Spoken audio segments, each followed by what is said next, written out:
Bismillahirrahmanirrahim. Assalamualaikum warahmatullahi wabarakatuh. Selamat siang dan salam sejahtera untuk kita semua. Perkenalkan, nama saya Denti Dentriadi, Kepala Sekolah SMA Negeri 6 Kota Bogor.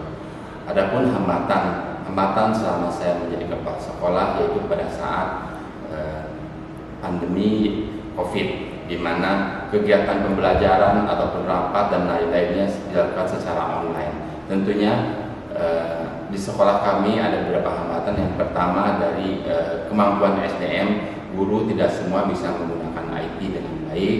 Kemudian yang kedua, sarana. Yang ketiga, anak-anak. Cara penyelesaiannya, kami untuk anak-anak yang tidak mempunyai gadget ataupun laptop, di sekolah kami sediakan komputer umum.